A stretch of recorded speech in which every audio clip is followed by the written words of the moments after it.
Good morning students. आज मैं देखो उस दिन जो न्यूमेरिकल करा रहा था समांतर क्रम और श्रेणी क्रम, उसमें श्रेणी क्रम का यानी सीरीज कॉम्बिनेशन का एक न्यूमेरिकल मैंने उसी समय बता दिया था। पैरेलल कॉम्बिनेशन का हालांकि बता दिया था मैंने तुम्हें, वो भाषा में लिखे हुए थे। अगर मान लो कोई डायग्राम बना हुआ आ जाए तो हम उसको किस प्रकार से सॉल्व करेंगे। तो मैं तुम्हें पहले बता चुका हूँ कि जो है पहले फिगर को देख लेना कौन से ये संयोजन में है, यानी कौन से कॉम्बिनेशन में है। तो मैं एक फिगर बना रहा हूँ।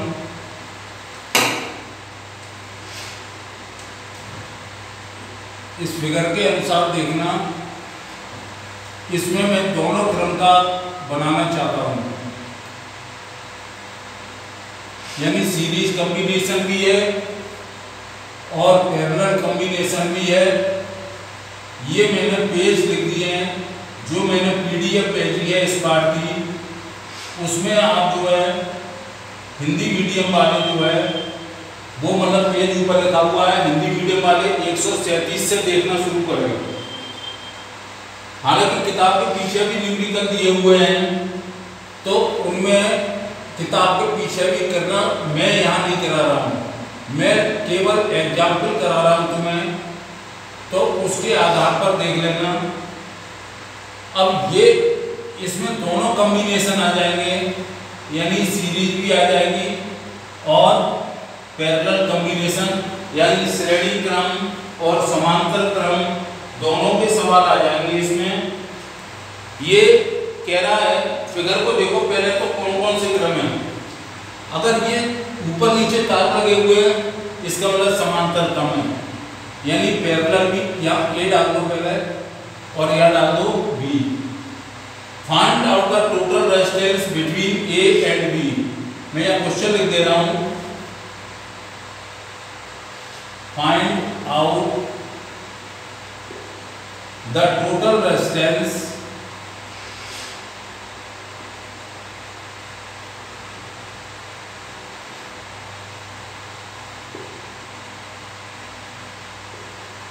between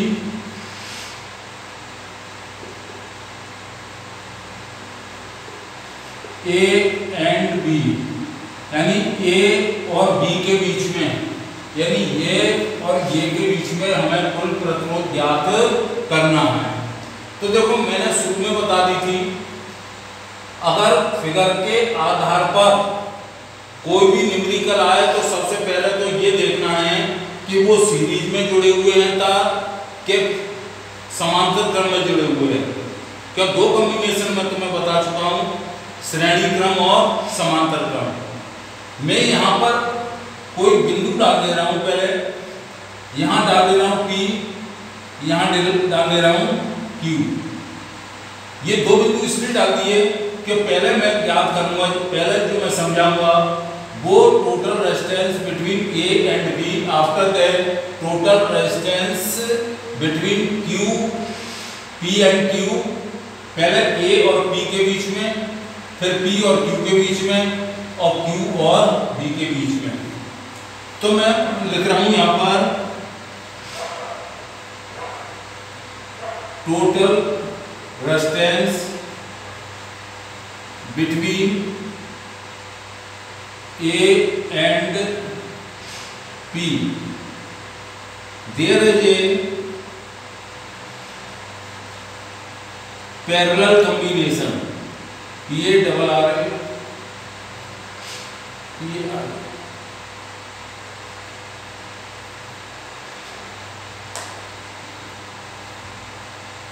parallel combination।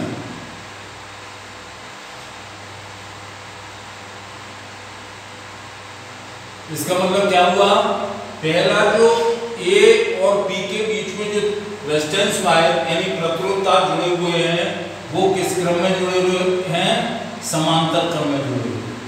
क्यों, ऊपर और नीचे लगे हुए हैं। ये बात उस दिन हुई थी कि अगर ऊपर और नीचे तार लगे हुए आ जाए तो समझ लेना समांतर क्रम है, और सीधे लगे हुए आ जाए तो श्रेणी क्रम है।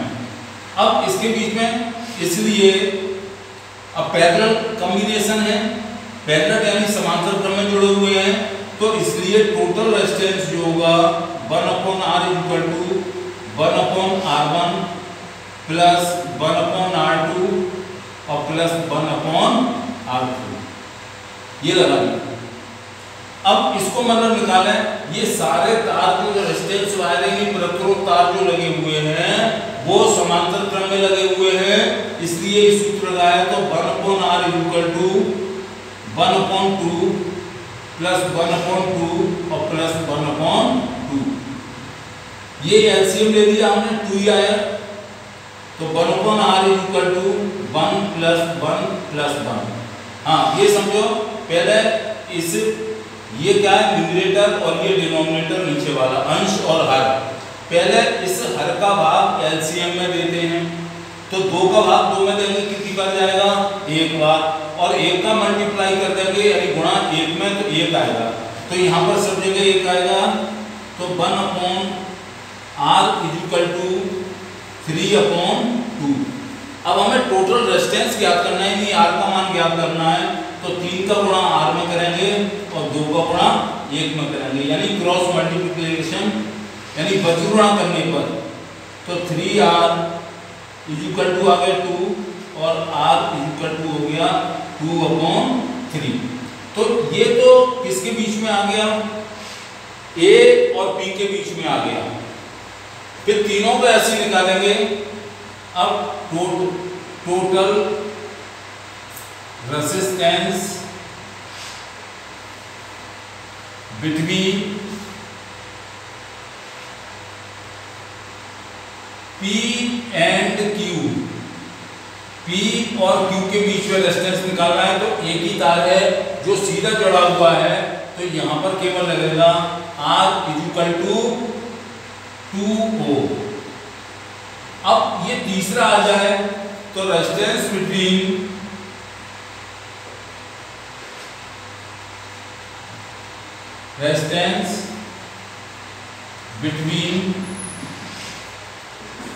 Q and V,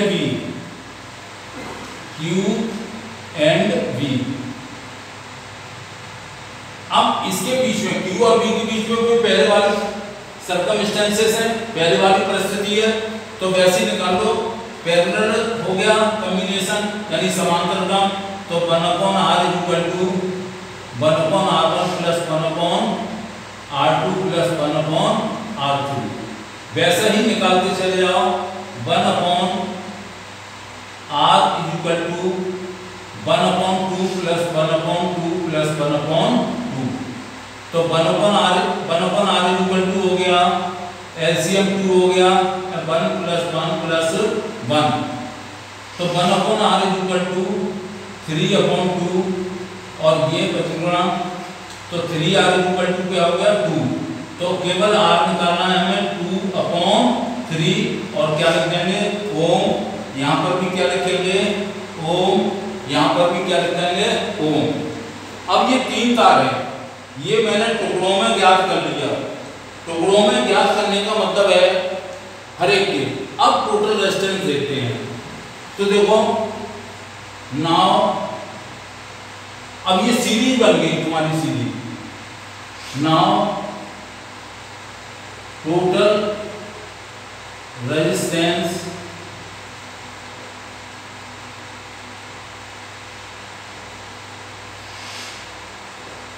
between A and B, यहां पर मैंने टोटल लिख दिया रेजिस्टेंस, क्यों एक ही तार है तो वही होगा रेजिस्टेंस, और यहां पर भी टोटल रेजिस्टेंस लिख दिया तो वही होगा। अब ये देखो अब क्या होगा, तो ये सीरीज बन गई, सीरीज कौन बन गई, ये तीनों तार मिलकर एक हो गए, इसकी जगह रख देंगे हम 2/3, ये 2 रहेंगे, यहां पर भी लिख देंगे 2/3, तो R इक्वल टू क्या हो गया किस किस के बीच में R1 प्लस R2 और प्लस R3, अब देखो R1 हो गया, ये क्या हो गया R1, ये क्या हो गया R2 और ये हो गया R3। तो क्या लिखेंगे 2/3 प्लस 2 इसके केवल 2 दे रहा है तो अपॉन क्या कर देंगे 1 और प्लस 2/3 R इक्वल टू, तो R इक्वल टू क्या हो जाएगा, ये एलसीएम ले लो, एलसीएम तो 3 ही आ जाएगा, तो यहाँ पर 2 आएंगे, यहाँ पर इसके नीचे 1 था डिनोमिनेटर यानी हर, तो इसका भाग इसमें देंगे 3 बार ही जाएगा, 3 का मल्टीप्लाई ऊपर कर देंगे तो क्या हो जाएगा 6 और ये यहाँ पर आ जाएंगे 2, तो R इक्वल टू जो आएगा 6 तो 8 तो 10/3 ओम। तो इस तरह से A और B के बीच में कुल प्रतिरोध जो आएगा वो 10/3 ओम आएगा। ये मैं समांतर क्रम और श्रेणी क्रम दोनों आ गए इसमें। हमने मतलब बताया था तुम्हें, अगर चित्र छपा हुआ दे दे तो सबसे पहले ये देखते हैं कि रेजिस्टेंस यानी किस क्रम में जुड़े हुए हैं, उसके आधार पर हम श्रेणी क्रम का तुल्य प्रतिरोध का सूत्र लगाएंगे, या समांतर क्रम में तार जुड़े हुए हैं तो समांतर क्रम के संयोजन का कुल प्रतिरोध ज्ञात करने के लिए सूत्र लगाएंगे। कुल प्रतिरोध का मतलब है टोटल रेजिस्टेंस। अब कल की वीडियो की बात बताऊं, मैंने बताई थी कल क्या बताया था कि विद्युत शक्ति ज्ञात करना, और विद्युत शक्ति का मैंने सूत्र बताया था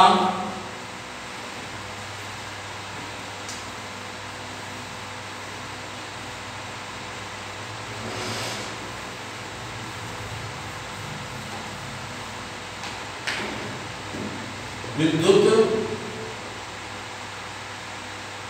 शक्ति। यहां सूत्र जो बताया था वो P इक्वल टू यानी पावर यानी इलेक्ट्रिक पावर, इलेक्ट्रिक पावर जो ज्ञात करेंगे P equal to W/T। W का मतलब है किया डन वर्क और इन टाइम यानी कितने समय में कितना कार्य किया गया, और इसकी मात्रा जो निकालते हैं वो वाट होता है। तो इस आधार पर मैं एक न्यूमेरिकल देख रहा हूं। कल मैंने ये बता दिया था कि छोटे मात्रक वाट जो है सबसे छोटा मात्रक होता है, उससे बड़ा मात्रक किलोवाट होता है, और उससे बड़ा मात्रक यानी शक्ति निकालते हैं, P पावर निकालते हैं तो उत्तर के सामने वाट लिखें या किलोवाट लिखें या मेगावाट लिखें या अश्व शक्ति लिखें, HP हॉर्स पावर क्या लिखें। तो कल मैंने बताई थी 1 किलोवाट का मान, वाट का मान और 1 मेगावाट का मान। अब इसके बाद जो विद्युत शक्ति निकालते हैं मैंने ये भी बताई थी कि वाट यूनिट 1 यूनिट या 1 किलोवाट घंटा, 1 यूनिट को होता है 1 किलोवाट घंटा ही होता है। 1 किलोवाट घंटा का मैंने अर्थ बताया था कि 1000 वाट का बल्ब, 1000 वाट का बल्ब अगर 1 घंटे तक लाइट कंज्यूम करता है तो 1 घंटे तक कंज्यूम करना, ये 1 आवर हो जाएगा HOUR। ये 1 किलो का मतलब 1000 वाट, 1000 वाट का मतलब चाहे 100 वाट के 10 बल्ब हो, चाहे 200 वाट के 5 बल्ब हो, चाहे 1000 वाट का 1 ही बल्ब हो, तो ये बल्ब या और कोई भी युक्ति हो, जैसे इलेक्ट्रिक हीटर हो, चाहे इलेक्ट्रिक गीजर हो, चाहे इमर्सन रॉड हो यानी पानी गर्म करने की छड़, कोई भी हो 1000 वाट का होना चाहिए। अगर ये 1000 वाट की कोई भी युक्ति या कोई भी इक्विपमेंट जो है 1 घंटे तक अगर काम में लिया जाए तो बिजली का खर्च जो आएगा यानी इलेक्ट्रिक एक्सपेंसेस जो होगा वो 1 यूनिट के बराबर होगा, और 1 यूनिट को ही हम किलोवाट घंटा कहते हैं। अब इसके आधार पर मैंने बताया था अगर ये कह दे कि वाट को जूल में बदलो, यहाँ एक न्यूमेरिकल में तुम्हें बता दे रहा हूं, या ये कह दें वाट को जूल में चेंज करो, वाट को किस में चेंज करना है? जूल में। वाट चेंज इनटू जूल, यानी वाट को जूल में व्यक्त करो। वाट को जूल में व्यक्त करो। अब देखो, मतलब ये क्वेश्चन भी कई बार बोर्ड में आ चुका है, तो ये मैं चेंज कर रहा हूं, तो कैसे करेंगे ये देख लेना। जैसे मतलब वाट को, यानी 1 किलो वाट घंटा इक्वल टू, अब 1 किलो वाट में वाट बनाओ, कितने हो गए? 1000 वाट, इनटू 1 आवर यानी 1 घंटा। अब 1000 वाट इनटू 1 घंटे के मतलब कितने होते हैं? 60 मिनट, यानी 60 मिनट होते हैं। तो क्यों समय हमें सेकंड में चेंज करना है, क्यों watt into second equal to joule होता है, तो इसलिए इसे घंटे को किस में बदला? मिनट में। इक्वल टू कितने हो गए? 1000 वाट इनटू 60 सेकंड। अब ये क्या बन गए? सेकंड हो गए। ये सेकंड हो गए, ये वाट हो गए। अब देखो जरा, 6 या 36 यानी 36 इक्वल टू 3 4 5 5 जीरो लगा दो, 2 3 4 5 और क्या आया? वाट इनटू सेकंड। तो ये हो गए 36 इंटू 10 टू दी पावर 5, और वाट इनटू सेकंड बराबर जो होता है वो जूल के होता है। किसके बराबर होता है? यहां लिख दे रहा हूं, चूंकि वाट इनटू सेकंड जो होता है वो किसके बराबर होता है? जूल के बराबर होता है। इसको हम ऐसे भी लिख सकते हैं, 3.6 into 10 to the power 6 10 to the power 6 और वाट इनटू सेकंड की जगह क्या लिख देंगे? जूल। ये मतलब कई बार बोर्ड में आ चुका है। अब एक बात का ध्यान रख रहे हैं यहाँ, वो कभी कभी 2 किलोवाट घंटा को चेंज करा ले, तो तुम भी या 2000 करते चले जाओ। कितने? 2000। जितने भी किलोवाट घंटा उसको मतलब उसी क्रम में 2 वाट किलोवाट घंटे दे दे, इसको जूल में चेंज करो तो 2000 वाट कर देना यहाँ पर। और इस तरह से कोई भी गिनती दे सकता है वो, तो उस गिनती के आधार पर हम वाट को जूल में चेंज कर सकते हैं। अब ये देखो, यानी विद्युत ऊर्जा निकालने का सीधा सीधा सूत्र बता दे रहा हूं, यानी खपत विद्युत ऊर्जा, खपत विद्युत ऊर्जा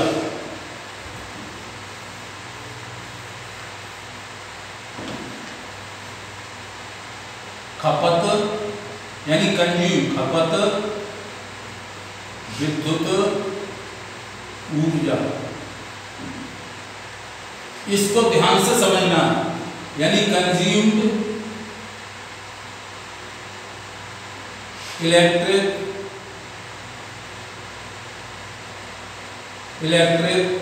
एनर्जी। अब इसको मतलब मैं सीधा सीधा सूत्र लिखे दे रहा हूं, कोई भी सवाल आ जाए और इसके आधार पर आते हैं तो तुम ध्यान रखना, वाट इंटू घंटा इंटू बटे, ये घंटे आ गए तो समय कोई भी आया तो घंटे में चेंज कर लेना, बटे 1000, यानी वाट इंटू आवर अपॉन 1000। अब ये जो आएगा उत्तर वो कंज्यूम्ड इलेक्ट्रिक एनर्जी अभी बताया था मैंने, या तो 1 किलोवाट घंटा, ये बराबर होता है यूनिट के। तो ध्यान रखना, आंसर के संग में यूनिट भी लिख सकते हो और किलोवाट घंटा भी लिख सकते हो। जैसे एग्जाम्पल में तुम्हारी किताब का ले रहा हूं, उसके आधार पर हम चले। अब ये मान रहे हैं उदाहरण के लिए 2 बल्ब 100 वाट के, 2 बल्ब 100 वाट के प्रतिदिन 8 घंटे चलते हैं, लिख लो every day 2 bulb of 100 watt consume daily 8 hours, watt will be the consume total electric in 1 month, यानी विद्युत खर्च कितना होगा। तो पहले अगर हम चाहें 2 वाट के 100 बल्ब है, 100 वाट के 2 बल्ब हैं, आंसर ध्यान में रखना यही ये वाला फॉर्मूला लगेगा। अब देखो 100 वाट के 2 बल्ब, ध्यान रखना इक्वल टू कितने हो गए, 2 से वाट हो गए, कितने वाट हो गए, 2 से वाट। तो ये क्या हो गया P यानी पावर, वाट बन गई। अब देखो समय यानी टाइम, टाइम कितना है 8 आवर्स, 8 आवर्स है। डेज कितना है इक्वल टू 30 डेज है। ये तुम्हारी किताब का न्यूमेरिकल है, ये दोनों मिलकर के 8 × 30 मिलकर के घंटे बन जाएंगे। अब ये घंटे और बटे आ जाता था, तो तुम्हारा कंज्यूम्ड इलेक्ट्रिक एनर्जी या यूनिट बराबर जो आएगा, यूनिट इक्वल टू फॉर्मूला तो यही रहेगा, तो वाट की जगह कितने लिखेंगे 200 इनटू टाइम कितना है 8 × 30, 8 × 30 और अपॉन 1000। अब देखो ऊपर भी 3 जीरो है, नीचे भी 3 जीरो है, 1 2 3 1 2 3, 8 2 जा 16, 16 3 जा 48, यानी 8 दूनी 16 किया 48 यूनिट। ये बिल तुम्हारा आ जाएगा, यानी विद्युत ऊर्जा की खपत जो होगी वो 48 यूनिट की होगी, यानी कंज्यूम इलेक्ट्रिक एनर्जी जो होगी वो 48 यूनिट आएगी।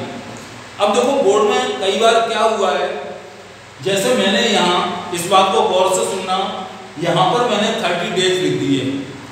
30 डेज लिखने का मतलब ये हुआ अगर कोई माह सितंबर, अक्टूबर, नवंबर, जनवरी, फरवरी कोई भी दे दे, तो उस माह में जितने भी दिन होते हैं वह दिनों की संख्या होगी, और आगे उसको क्लासिफाई कर देना कि सितंबर माह में 30 दिन होते हैं, इसलिए डेज इक्वल टू 30।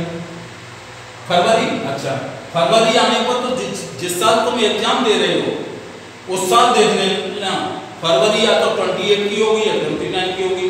तो जिस समय भी हम एग्जाम देंगे, जैसे 2020 में दे दिया, 2021 में देंगे, 22 में देंगे, तो फरवरी में दिनों की संख्या या तो 28 होगी, 28 या कितनी होगी 29।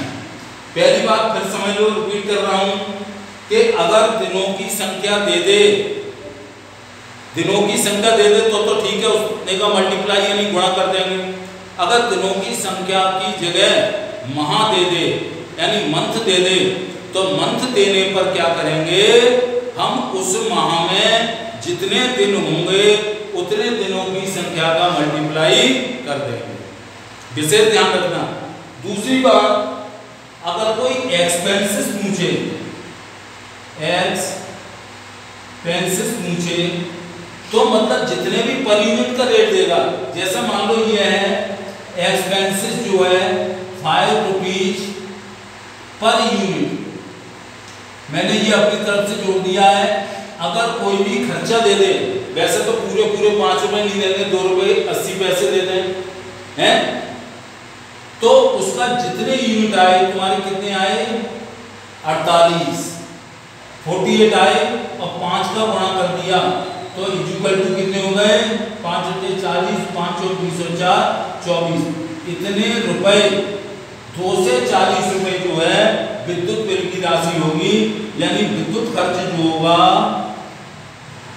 विद्युत खर्च इक्वल टू रुपए 240, यानी कितने रुपए आएंगे 2 से 40 रुपए आएंगे। तो अगर खर्चा दे दे, पर यूनिट का वो खर्चा देगा, पर यूनिट का खर्चा देने पर ही हम जितने भी यूनिट आए हैं उतने का मल्टीप्लाई करेंगे और मल्टीप्लाई करने के बाद आंसर जो आएगा वो रुपए में आएगा और वो विद्युत खर्च हमारा होगा। अब एक चीज मैं तुम्हें बताना चाहता हूं, न्यूमेरिकल पे ही चलूंगा। एग्जाम्पल 7 देखो जरा किताब में, एग्जाम्पल 7 देखो। हाँ मेरे पास है किताब, तुम लोग देखो। उसके आधार पर मैं तुम्हें एक सवाल और करा दे रहा हूं। ये है, पहले मैंने तुमसे कही थी पहले डिटेल लिख लेना, यानी 10 वोल्ट के संचायक से तो ये किसका मान होगा, V का मान होगा। तो ये डिटेल लिख देना, V = 10 वोल्ट। ये लिख लिया।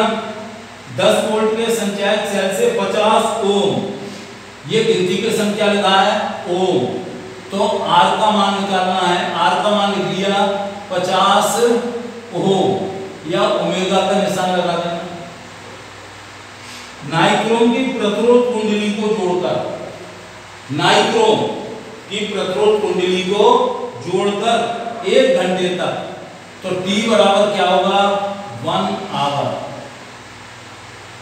1 घंटे तक हमने कंज्यूम की एनर्जी, तो उत्पन्न ऊष्मा का मान यानी H का मान ज्ञात करना है। तो इसको हम कैसे करेंगे, ये न्यूमेरिकल एक जरूर कर लेना। मैंने उस दिन भी बताई थी, या तो I का मान पूछते हैं या T का मान पूछते हैं। अगर ये देखा मैं H निकालना है, तो पहले तो हमने कल दिखाई थी H बराबर जो होता है I² RT होता है। R हमें मालूम है, T हमें मालूम है, लेकिन I नहीं मालूम। तो पहले I का मान ज्ञात करो। I सॉल्यूशन, चूंकि I = B/R, यही फॉर्मूला क्या है, देखो जरा। हमें I निकालना है, चाहो तो ओम का नियम लगा दो, क्या है, R = B/I, ये है फॉर्मूला। अब देखो R कितना दे रहा है, 50, वोल्टेज कितने दे रहा है, 10/I। तो ये अपन बन करके क्रॉस मल्टीप्लिकेशन कर लेना, यानी बचगुणा। तो 50I = 10 और I = हो गए 10/50, तो 50 दूनी 100 भाग दी जाएगा। तो पॉइंट लगा दो पहले और 2, और I निकाल रहे हैं तो क्या लिखेंगे, एम्पियर। क्या लिखेंगे, एम्पियर।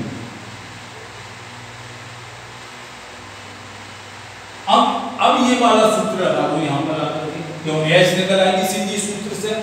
पर एक ध्यान रखना है, ये समय दे रहा है 1 घंटा, तो जो इसको किस में बदलना है, सेकंड में। समय को किस में बदलना है, सेकंड में। जो वाट/सेकंड = जूल होते हैं, और H का मान भी जब ज्ञात करते हैं तो उत्तर के साथ में जूल ही लिखा जाता है, क्योंकि ऊष्मा का मात्रक यानी हीट का जो यूनिट है वो जूल ही है, क्यों किए गए कार्य को दर्शाता है। कार्य क्या हुआ, इस सवाल के अनुसार बता रहा हूं, 1 घंटे तक इलेक्ट्रिसिटी को कंज्यूम किया गया। तो इसको पहले अगर 1 आवर = हो जाएंगे 60 × 60, और ये क्या हो गए, सेकंड। अब हम ये ना लगा करके इस मान को लगाएंगे किसकी जगह, T की जगह। तो देखो सीधे लिख लो, ये पहले फॉर्मूला लिखना, यानी यहां से ये मैंने एरो लगा दिया है। तो H = I², I कितना आया, 0.2 का होल स्क्वायर इंटू R का मान कितना दे रहा था, 50, और T का मान हो गया 60 × 60। अब देखो H = क्या हो जाएगा, 2 दूनी 4, लेकिन ये लिखेंगे 0.04, यानी 0.2 का 0.2 में गुणा किया गया, तो 2 के बाद दशमलव लगेगा, ये आ गया 0.04 × 50 × 60 और × 60। अब H = जो हो जाएगा वो, अब देखो 1 और 1 2 के बाद दशमलव है, तो नीचे 2 जीरो बढ़ा लो, यहाँ पे 4 ही ले लेना, 4 × 50 इंटू 60 इंटू 60 और अपॉन 100। ये 100 कहां से आए? 0.04 का जो दशमलव डेसिमल रिमूव किया था, तो 2 अंकों के बाद दशमलव है, तो जब दशमलव हटा यानी डेसिमल को रिमूव किया तो 2 अंकों के बाद होने के कारण नीचे 2 जीरो लगा दिए।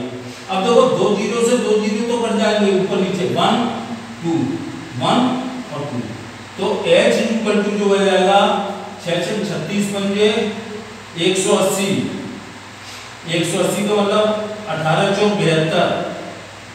ये 72 कितने? 1 जीरो तो ये आ गया 6 36 पंजे 180 और इंटू 4 720। इतने जूल आ जाएंगे। इतने क्या आ जाएंगे? जूल आ जाएंगे। ऐसे सवाल जरूर देख लेना घर पे जाकर के। इन सवालों को देखने से मतलब क्या होगा? इन सवालों को देखने से क्या होगा कि ऐसे सवाल भी आ जाते हैं, बोर्ड में 2-3 बार आ चुके हैं। वहां आई का मान निकलवाया, एच का मान निकलवाया, तो सूत्र सीधा रखा हुआ है। तो ये ध्यान रखना, एक इकाई का ध्यान रखना, जो भी आंसर निकालो उसके आगे उसकी इकाई लिख देना। अब एक सवाल और है, एग्जाम्पल 8 है, पेज 137 पर है, हिंदी मीडियम का ही है और इंग्लिश मीडियम वाले उसी को देखेंगे 140 पेज पर। तो 140 पेज पर देखने के लिए हम क्या करेंगे? पहले हम सवाल की डिटेल लिखेंगे। तो डिटेल लिखने के साथ जो है ये दे रहा है किसी विद्युत बल्ब को 2 से 20 वोल्ट, गिनती के संग क्या लिखा है? वोल्ट। तो ये किसका मान होगा? बी का मान होगा। तो साइड में लिख दिया हमने 220 वोल्ट, ये लिख लिया। अब हमने लिख दिया कि स्रोत से जोड़ने पर उसमें प्रवाहित धारा का मतलब आई। और देख लेना गिनती के संग एम्पियर लगा हुआ, तो आई जो है 0.5 एम्पियर लगा हुआ। अब बल्ब की शक्ति यानी P हमें ज्ञात करना है। तो तुम्हें ध्यान होगा P का तुम्हें डायरेक्ट फॉर्मूला लिखाया था, P equal to BI। P equal to क्या होता है? BI। सॉल्यूशन, चूंकि P इक्वल टू BI ये लिख लिया, हमें पावर निकालनी। अब V की जगह 2 से 20, P इक्वल टू 220, I की जगह 0.5, वही डेसिमल रिमूव कर लो तो अगला स्टेप क्या हो जाएगा? P और P इक्वल टू 220 इंटू 5/10, क्योंकि ये डेसिमल जो है 1 डिजिट के बाद है इसलिए 10 ये काटो। तो सो P यानी पावर इक्वल टू 110। 110। अब P निकालना है तो उत्तर के साथ क्या लिखेंगे? वाट लिखेंगे, वाट लिखेंगे। अब ये ध्यान रखना है